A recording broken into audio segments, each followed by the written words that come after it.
nuestros oyentes ha preguntado, porque también mandan preguntas para Marían Rojas, que es el espacio que ahora nos va a ocupar, ¿qué relación puede tener la ira, o sea, la cólera que experimenta la persona adulta con los traumas de la infancia? Así que vamos a bucear un poco en esta cuestión. Marían Rojas, muy buenos días. Buenos días, Cristina. Qué tema tan interesante de este oyente. Me interesa muchísimo, me parece. ¿Por qué se puede tener ser un adulto iracundo, colérico? Bueno, yo creo que lo primero es saber que muchas de las cosas que nos suceden en el presente tienen su origen en traumas o heridas no sanadas del pasado, ¿no? Esto es una cosa que todo el mundo lo puede entender, pero es muy importante saberlo, ¿no? Porque hay mucha gente que viene a consulta o que pregunta y dice, pero vamos a ver, ¿por qué le pasa esto a mi marido o a mi mujer y tal y cual? ¿Yo qué le he hecho, no? Y a veces no es lo que tú le has hecho, sino lo que le han hecho y lo que tu personalidad o la personalidad del entorno le reactiva esa herida. Cuando nosotros tenemos una herida o tenemos un trauma, es como que un acontecimiento que fue doloroso, traumático, terrible, que puede ser bullying, acoso, abandono, violación, estas cosas. Bueno, lo que todos sabemos, pues hoy he visto un tema de un trauma por un terremoto en Latinoamérica, ¿no? Y he visto a la familia, pues una cosa terrible, que fallecieron varios. Bueno, pues eso es un trauma. Es algo que es tan duro que no se integra de forma adecuada en nuestro cerebro. Y por lo tanto, hay diferentes zonas del cerebro que se quedan en estado de hiperalerta. Por ejemplo, el hipocampo, que es donde se guardan los recuerdos, en ese momento no guarda bien ese recuerdo, se queda como tintineando. Pueden pasar dos cosas: que ese recuerdo esté toda la vida ahí metiéndose y que todo el rato vuelva y tengas escenas, flashbacks de esa escena, eso es el trastorno de estrés postraumático y que te genera muchísima ansiedad. O a veces se produce una amnesia, que puede ser porque de repente tu cerebro lo olvida entre comillas, porque está metido en el subconsciente, pero para protegerte de la brutalidad que viviste, tu cerebro no lo recuerda conscientemente. Pero a mí me pasa muchas veces en consulta, realizando la terapia del EMDR, que alguna vez la he contado aquí, el paciente de repente empieza a recordar, se abre la caja de Pandora y empieza a llorar y surgen recuerdos, escenas bloqueadas, pero de abusos, de cosas. Bueno, alguna vez me ha pasado a mí de tener que abrazarme al paciente porque el paciente no lo puede soportar, es decir, revivir esas escenas, pero si en ese momento las sabemos colocar, narrar en su sitio, el paciente puede pues tener una sanación, digo la sanación que resulta un poco raro, ¿no? Un estado de alivio brutal, ¿no? Entonces, cuando esos traumas no están bien integrados, cosas de la forma de rasgos de la personalidad están en hiperalerta. A veces es ira, son gente que vive siempre enfadada con el mundo y que pequeños detalles les enfadan muchísimo. Por ejemplo, yo ayer vi a un paciente, antes de ayer, que tiene una historia de abandono durísima, ¿no? Tuvo un abandono por parte de sus padres, se fue a vivir a casa de la abuela estaba y no estaba. Entonces es una persona que cada vez que nota que alguien del trabajo o su pareja hace microabandonos, que microabandonos es que no le avisa, que llega tarde, que de repente se van todos a tomar un café y él no va y entonces no le han avisado, monta en cólera porque se reactiva la herida. Y entonces esa ira desproporcionada viene porque su cerebro ha detectado un microabandono. Entonces, claro, pues él cuando vino de terapia de pareja, la mujer decía, es que tiene ataques de ira, ¿no? Y entonces yo decía, pero siempre, y decía, no. Entonces estuvimos pues un poco escudriñando de dónde venía, ¿no? Entonces nos dimos cuenta que era cuando ella no le tenía en cuenta a él, o cuando de repente no le avisaba, pero le avisaba de cosas que no son importantes, o sea, digo que son microimportantes, sí, niñas, pero él en ese momento, claro, yo le dije, a ti, ¿qué te pasó?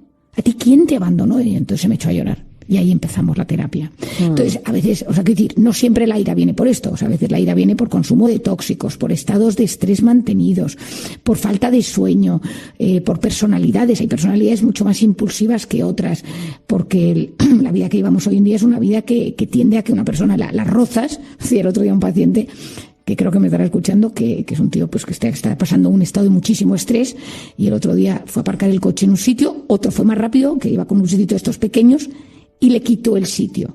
Y entonces este salió del coche y se encaró con él, le empujó y me dice, Marían, es un tío tranquilo. Dice, Marían, se me fue de las manos, venía yo estresado y tuve un ataque de enfado, de agresividad impropio, que hasta pasó un coche de policía, y el otro, no, perdón, que se me ha ido de las manos, ¿no?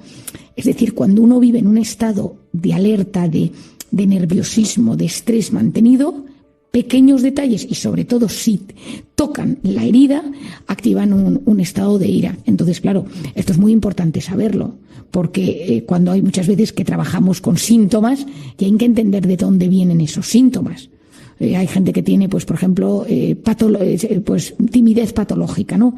Y todo lo que sea hablar en público, expresar sentimientos, tal, le genera muchísima ansiedad. Bueno, pues hay que saber si es un tema de personalidad, si es un tema de circunstancias del presente, o es que hay algo que ha sucedido en la infancia.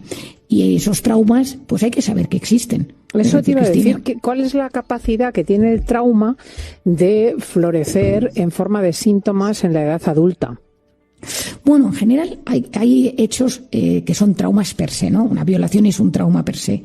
Hace unas semanas me decía una paciente, bueno, era una paciente nueva, me estaba contando su historia y me dice, yo tuve varios abusos por parte de un tío de pequeña, pero bueno, no me ha afectado. No es verdad. Otra cosa es que tú lo has metido en un lugar de tu cerebro, de tu mente, de tu vida, donde intentas que no te duela, pero es imposible porque una violación o un abuso per se tiene un impacto. Otra cosa es qué impacto va a tener. A veces es en la vida sexual, a veces es en la vida afectiva, a veces son trastornos de la alimentación, a veces uno realiza autolesiones.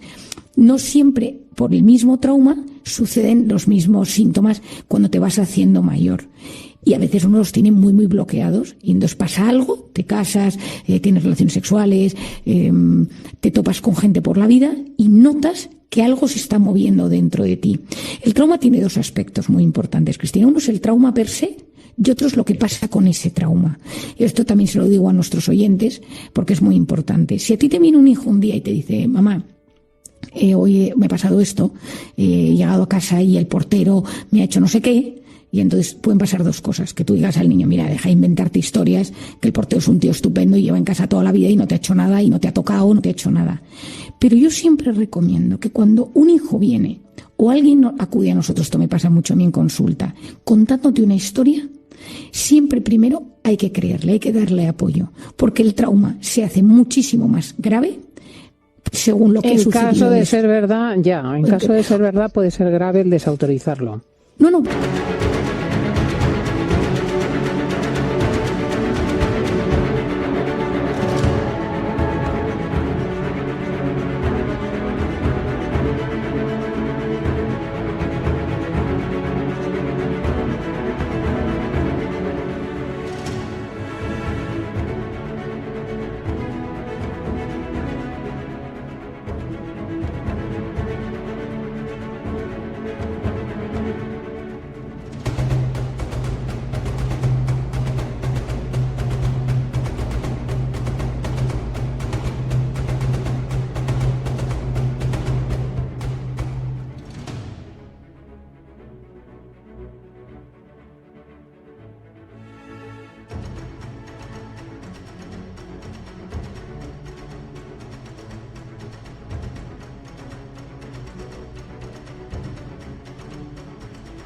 No, grave no, es que puedes pasar. Yo tengo pacientes en la consulta que han tenido un trauma, fueron a la policía, fueron a sus padres, fueron a alguien, a una figura de autoridad, lo gestionó, les escuchó, les llevó a terapia, les dio su lugar, tal, y ese trauma es la mitad de la mitad de la mitad.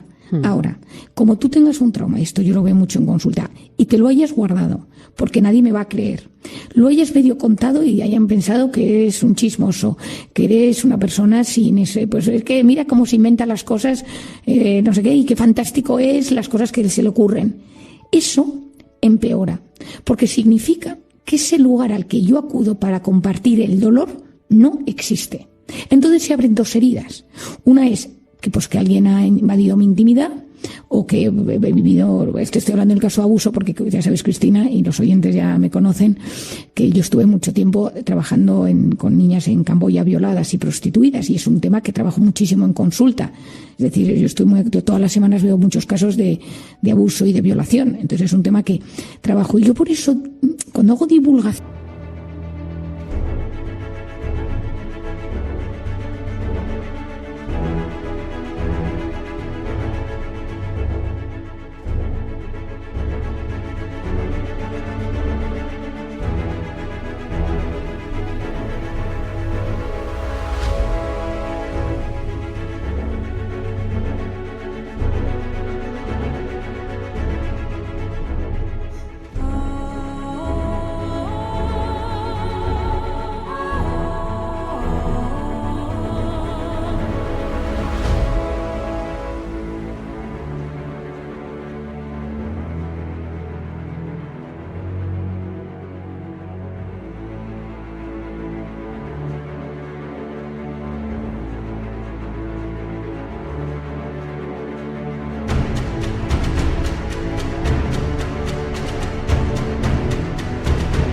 recomendación, digo, a los padres, a los profesores, a los médicos, siempre ante la duda creer, siempre. Ahora no estamos a tiempo de desmontarlo, pero siempre ante la duda, porque es tan terrible el que no se haya dado un lugar que puede doler.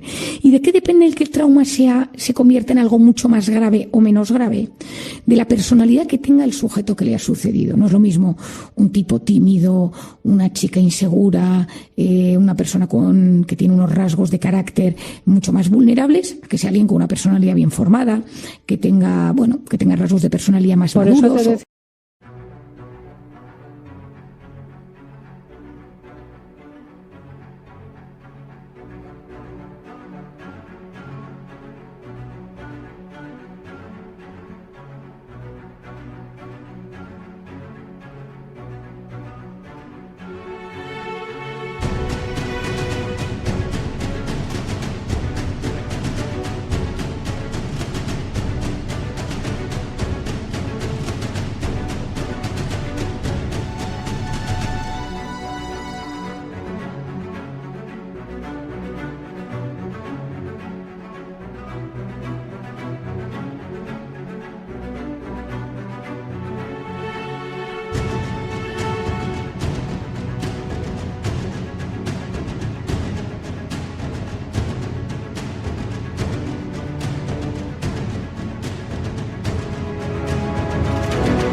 Que a lo mejor ese paciente tuyo que dice haber sido abusado de niño y que haber sufrido abusos y que está bien, a lo mejor por su personalidad lo ha encajado bien. Ya, pero es que a mí cuando una persona te dice que ha tenido un abuso, por mucho que la personalidad solo puede ser que esté bien, si su forma de ser, el contexto familiar y social que ha tenido en el entorno ha funcionado. Cuando digo familiares sociales, que esa persona en su caso lo ha podido hablar, ha tenido un sitio donde poder hablar, sentirse comprendido e integrarlo. Yo digo que un trauma se supera o se medio supera, o cuando tú eres capaz de hablar de eso sin que se te desgarre el interior. Cuando tú eres capaz de pensar en eso y sabes que fue algo que pasó, lo tienes ahí metido, pero no duele. Si una persona te habla de un tema, se emociona mal, angustia, llora, notas que su cuerpo, taquicardia, se pone rojo, es una persona que ese trauma no lo ha superado. Y entonces, pues eso tiene sus consecuencias en la edad adulta. Yo siempre digo que si tienes un trauma, si algún oyente me está escuchando, quizá porque es probablemente diría una de mis especialidades, el trauma, que si quieres trabajártelo, a veces a mí me pasa en consulta que viene algún paciente y me dice, mira, Marian, yo vengo por este tema, sé que tengo un trauma de mi vida, pero no estoy preparado para abrirlo. Ok, yo lo respeto, pero sé que un día con una delicadeza enorme, con un cuidado minucioso, voy a empezar a abrirlo y voy a ver por dónde voy. Y a veces me encontraré algo horrible, a veces tendré que ir con muchísimo cuidado, a veces tendré que abrirlo del todo, a veces tendré que abrirlo a la mitad. No siempre funcionan las mismas técnicas, Cristina, es un tema muy delicado. Desde luego, pero fíjate hasta dónde nos ha llevado esta pregunta valiente del oyente que hablaba del carácter colérico o iracundo y sus raíces. Pues hemos podido hablar no solo de la ira, sino también de los traumas y de su tratamiento.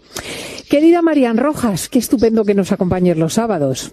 Gracias a ti, Cristina, como siempre, feliz sábado a todos nuestros oyentes. Un abrazo, adiós.